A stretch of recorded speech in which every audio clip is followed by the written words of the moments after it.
ang Panginoon na nagpawi ng ating nakaraang pagkamakasalanan. Hindi rin kita hinahatulan. Papuri sa iyo, O Kristo, Hari ng walang hanggang kaluwalhatian. Ngayon ay ipinagdiriwang natin ang ikalimang linggo ng Kwaresma. Ngayong linggo ay ating tatakpan ang mga krus at mga imahen sa simbahan. Ang linggong ito na kilala rin bilang Linggo ng Pagpapakasakit ay hudyat ng pagsisimula ng Passion Tide, isang mas malalim na panahon ng Kwaresma bago ang mahal na araw. Hindi rin kita hinahatulan. Papuri sa iyo, O Kristo, Hari ng walang hanggang kaluwalhatian. Sa unang pagbasa, sa pamamagitan ni Propeta Isaías, hinihikayat tayo ng Panginoon na kalimutan ang nakaraan at pagmasdan ang mga bagong bagay na kanyang ginawa, ang paggawa ng daan sa ilang at pagbibigay ng pangangailangan para sa kanyang hinirang na bayan upang siya ay purihin. Nang ibalik ng Panginoon ang Sion, kay dakilang mga bagay ang ginawa niya para sa atin. Tunay nga tayo'y nagalak. Manalangin tayo para sa patuloy na pagpapanumbalik at masayang ani. Sa pamamagitan ng kanyang sulat sa mga taga-Filipos, ipinapaalala sa atin ni San Pablo na kay Kristo tayo ay bagong nilalang. Ang lahat ng iba pa ay itinuturing niyang kalugihan. Ipinagkasundo tayo ng Diyos sa kanyang sarili sa pamamagitan ni Kristo. Tayo ay tinatawag tulad ni San Pablo na magsikap hanggang sa wakas, makibahagi sa kanyang mga pagdurusa at sa kanyang muling pagkabuhay, at sa huli ay tanggapin ang gantimpala. Sa Ebanghelyo ayon kay San Juan, nakatagpo ni Jesus ang isang babaeng nahuli sa pangangalo niya.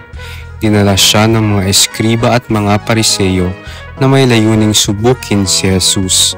Tumugon si Jesus sa kanila sa pamamagitan ng panukalang ang sinumang walang kasalanan ang maunang bumato sa babae. Isa-isang umalis ang mga tagapagsakdal at iniwang mag-isa si Jesus kasama ang babae. Nang sabihin ng babae na wala ni isa mang humatol sa kanya, sinabi ni Jesus, "Hindi rin kita hinahatulan. Humayo ka at huwag ka nang magkasala." Pagninilay. Ngayong tayo ay nasa huling bahagi na ng Kwaresma, itanong natin sa ating mga sarili, ano ang humahadlang sa ating mabilis na pakikipag-isa sa ating Panginoong napako sa krus? Ano ang ating kailangan alisin sa ating daraanan? Karaniwan, hindi magalang ang basta-basta na lang itulak papalayo ang mga tao o bagay. Ngunit sa espiritual na paglalakbay, ito mismo ang dapat gawin kapag may panloob na hadlang sa ating mabilis na pagsulong. Bigyan natin sila ng isang matinding tulak upang sila ay mawala sa ating landas. May isang tao lang talaga ang dapat nating itulak ng malakas, ang ating mga sarili at ang ating pagkapit sa sarili. Maging matatag tayo ngayong linggo. Karaniwang may negatibong konotasyon ang salitang mapilit o pushy. Ngunit sa paraang ito, mula sa pag-ibig at pananabik ng ating puso, ito ay nagiging positibo. Sa ganitong paraan, napakagandang maging pushy sa espiritual na buhay.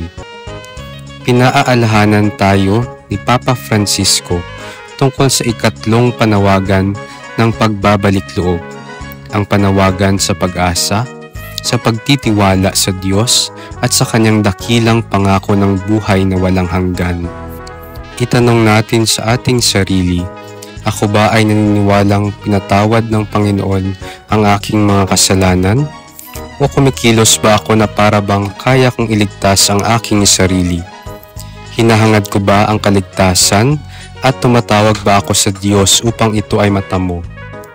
Naranasan ko na ba ang konkretong pag-asa na nagbibigay kahulugan sa mga pangyayari sa kasaysayan at humihimok sa akin na isabuhay ang katarungan kapatiran at pag-aalaga sa ating iisang tahanan, nang sa gayon ay walang sinumang maiiwan o makaramdam na sila'y tinatalikuran.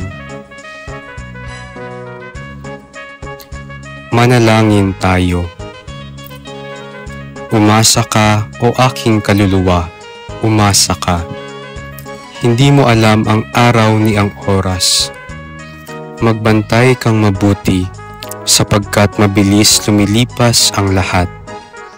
Bagaman ang iyong pagkasabik ay nagpapalinlang sa kung ano ang tiyak at ginagawang mahaba ang napakaikling panahon.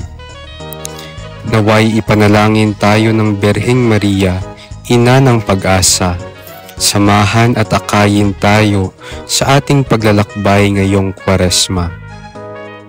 Manalangin tayo para sa mga pamilyang matakwatak na matuklasan nila ang lunas sa kanilang mga sugat sa pamamagitan ng kapatawaran at muling matuklasan ang ganda ng isa't isa kahit pa sa gitna ng kanilang mga pagkakaiba.